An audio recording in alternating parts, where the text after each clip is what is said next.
ఒక్కసారి కొమ్మూరి గోల్డ్ కి కాల్ చేయండి. తాకట్లో ఉన్న మీ బంగారాన్ని విడిపించి మార్కెట్ ప్రైస్ కి వాళ్ళు కొనుక్కుని మిగతా డబ్బులు మీకు ఇచ్చేస్తారు. వెల్కమ్ టు మనం టీవీ. నేను మీ మనోజ్. ఇచ్చిన మాట నిలబెట్టుకోవడంలో మంత్రి నారా లోకేష్ మరోసారి తన మార్క్ చూపించారు. లీడర్ అంటే హామీలు ఇవ్వడం కాదు, చేసి చూపించడమేనని మరోసారి నిరూపించారు లోకేష్. గతేడాది జరిగిన 10వ తరగతి పరీక్షల్లో పల్నాడు జిల్లా కారంపూడి మండలం ఒప్పిచర్ల గ్రామానికి చెందిన అంగడి పావని చంద్రిక అనే విద్యార్థిని 600కి 598 మార్కులు తెచ్చుకుని రాష్ట్రంలోనే ప్రథమ స్థానం సాధించింది. ఈ అద్భుతమైన విజయం సాధించిన విద్యార్థులను మంత్రి లోకేష్ స్వయంగా కలిసి అభినందించారు.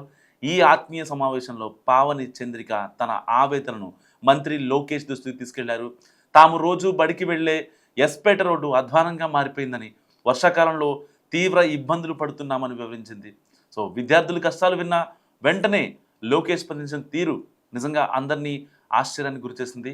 ఏమాత్రం ఆలోచించకుండా ఆన్ ది స్పాట్లోనే స్థానిక ఎమ్మెల్యే జూలకంటి బ్రహ్మానందరెడ్డికి ఫోన్ చేసి వెంటనే ఆ రహదారిని నిర్మించాలని స్పష్టమైన ఆదేశాలు జారీ చేశారు. మంత్రి లోకేష్ ఆదేశాలతో యంత్రాంగం పరుగులు పెట్టింది. విద్యార్థిని అడిగిన వెంటనే నిధులు మంజూరు కావడంతో ఏకంగా 18 లక్షల రూపాయల వ్యయంతో సీసీ రోడ్డు పనులకు శ్రీకారం చుట్టారు. అడిగిన వెంటనే తమ సమస్యను పరిష్కరించి బడికి వెళ్లే దారిని సుగమం చేసిన మంత్రి నారా లోకేష్కు ఎమ్మెల్యే బ్రహ్మానందరెడ్డికి గ్రామస్తులు, విద్యార్థుల తల్లిదండ్రులు ప్రత్యేక కృతజ్ఞతలు చెప్పారు. లోకేష్ అన్న అంటే మాట కాదు, చేతల్లో చూపిస్తారంటూ ప్రశంసల వర్షం కురిపిస్తున్నారు అక్కడి ప్రజలు.